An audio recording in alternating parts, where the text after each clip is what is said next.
రక్షకుడైన యేసుక్రీస్తు నామములో ప్రియ దేవుని పిల్లలైన అందరికీ హృదయపూర్వకమైన వందనాలు తెలియజేస్తున్నాను.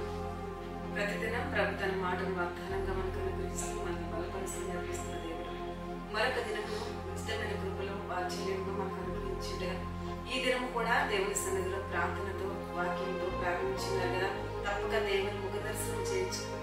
దేవునికి కృతజ్ఞతాస్తుతులు చెల్లిస్తూ ప్రతి దినాన్ని మనం ప్రారంభిస్తే ప్రతి దినము ప్రభు తన మాటల వాగ్దానాన్ని మన పట్ల నెరవేర్చు మనల్ని నడిపించడం సమర్థుడు శక్తివంతుడే మన యొక్క ఆయన కలుగుతున్నారు. ఉదయకాల సమయంలో ఈ యొక్క వాగ్దానం మీకు ఆశీర్వాదకరంగా దీవెనకరంగా ఉంటే తప్పకుండా అనేకులకు షేర్ చేయండి. అనేకులు దీవించబడి దేవుని వైపు వెళ్ళినప్పుడు ఆ యొక్క ఆశీర్వాదం నిన్ను విడిచిపోదని మనం చేస్తున్నాం. ఈ ఉదయకాల సమయంలో ప్రభు తన మాటల వాగ్దానంగా మనకు అనుగ్రహించగా చదువుకున్నాం.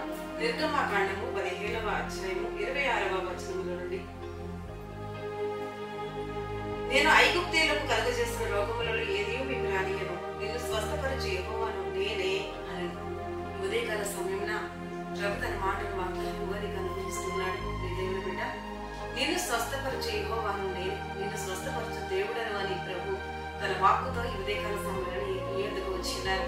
నిన్ను ప్రేమించిన దేవుడు నిన్ను మరి కనికరించి కరుణ చూపి ఆయన కృప నీపై కుమ్మరిస్తూ నేను నిన్ను స్వస్థపరచదనని ప్రభు మాట్లాడుచూ ఉన్నాడు. ప్రతి పరిస్థితిని ఆయన బాగు చేయ దేవుడిగా, ఆయన్ని ప్రతి పరిస్థితిలో నుంచి నిన్ను లేవనెత్తు దేవునిగా నీ యొద్దకు వచ్చి ఉన్నాడు. బైబిల్ గ్రంథంలో ఎందరినో స్వస్థపరిచిన దేవుడు. హిజ్కియా మరి మరణకరమైన రోగంతో ఉన్నప్పుడు హిజ్కియాని బాగు చేసిన దేవుడు.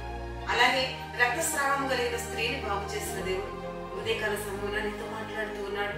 దీర్ఘకాలికమైన అనేక రోగాలతో అనేక రకాల బలహీనతతో బాధపడుచు ఉన్నావా ప్రియ దేవుని బిడ్డ, ఈ దినమున ప్రభు నిన్ను స్వస్థపరచుచు ఆయనను లేవనెత్తే దేవుడిగా నీ అందుకు వచ్చి ఉన్నాడు.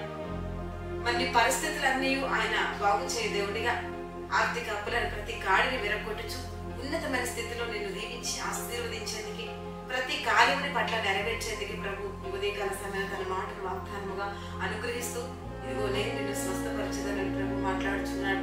ఈ మాట ఈ వాగ్దానం నీ పట్ల నీ కుటుంబం పట్ల నెరవేర్చబడినట్లుగా కలిపిస్తున్నట్లయితే మీ కొరకు ప్రార్థన.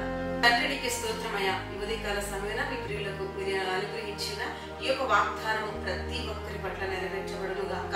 ఇదిగో ప్రభు ప్రతి ఒక్కరు స్వస్థపరచండి, బలపరచండి. ఎవరైతే హాస్పిటల్ పాలై ఉన్నారో నార్మల్ రిపోర్ట్స్ తో ప్రభుని సన్నిధిలో వారి గంతులు వేయుదురు గాకని ప్రార్థిస్తూ ఉన్నాను. అయ్యా వారి వారి పరిస్థితుల్లో నుండి అయ్యా ప్రతి పరిస్థితిని మీరు బాగు చేయండి ప్రభు. ఆర్థిక అప్పుల ప్రతి కాడి విరగొట్టండి, కుటుంబాల్లో నెమ్మది దయచే సంతోషము సమాధానము ఐక్యత కలగొచ్చేయండి. అయ్యా సమృద్ధిని బండి ప్రభు ప్రియులకు అయ్యా వారు ప్రారంభిస్తున్న ప్రతి చేతి పని ప్రయత్నాల్లో ఈ హస్తము వారికి తోడే ఉండి అయ్యా వారిని నడిపించును కాకని ప్రార్థిస్తున్న చేతి పని ఉద్యోగ వ్యవసాయ వ్యాపార పాడి పంటలు దీవెనకరంగా మార్చండి, ఆశీర్వాదకరంగా మార్చండి ప్రభునికి వందనాలు. ఈ సన్నిధిలో ప్రభు ఉద్యోగాల కోసం ఎదురు చూస్తున్న బిడ్డలు జ్ఞాపకం చేసుకోండి.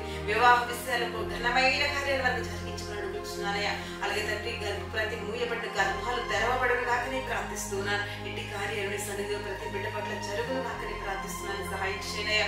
ఈ దినమే మాటలు వింటున్న ప్రతి బిడ్డ ఆదరించబడాలయ్యా. గొప్ప రక్షణ భాగ్యం వారికి కలగాలి, వారు స్వస్థపరచబడాలయ్యా. సహాయం దయచేయండి. అలాగే చిన్న బిడ్డలు మొదలుకొని పెద్దవాళ్ళ చుట్టూ మీకు అంచివ్వండి. ఎవరి బిడ్డల్ని స్వాధీనంలో తీసుకుని నడిపించండి. అయ్యా చదువుకున్న బిడ్డలకు మంచి జ్ఞానాన్ని ఇవ్వండి ప్రభా. మీ పనిలో పరిచయంలో ఉన్న అయ్యా దైవదాస్తులు ప్రతి ఒక్కరిని మీరు జ్ఞాపకం చేసుకుని అయ్యా ప్రతి వారి స్థితిగతులను మీరు మార్చండి. అయ్యా మీరు బాగు చేయండి. అయ్యా స్వస్థత ఇవ్వండి, నెమ్మది ఇవ్వండి ప్రభునికి స్తోత్రాలు. ఆయన ఈ దినమంతా ఎందరైతే మ్యారేజ్ బర్త్డే జరుపుకుంటున్నారో నీ దీవెనలన్నీ వారిపై కుమ్మరించబడును కాక. ప్రతి ఒక్కరిని స్వస్థపరిచి బాగు చేస్తే దేవుడు కనుక ఈ దినమున ఈ వాగ్దానం ప్రతి ఒక్కరి పట్ల నెరవేర్చింది. రేపు పదవని నజరేయుడైన యేసుక్రీస్తు నామములో ప్రార్థించి వేడుచున్నాను తండ్రి.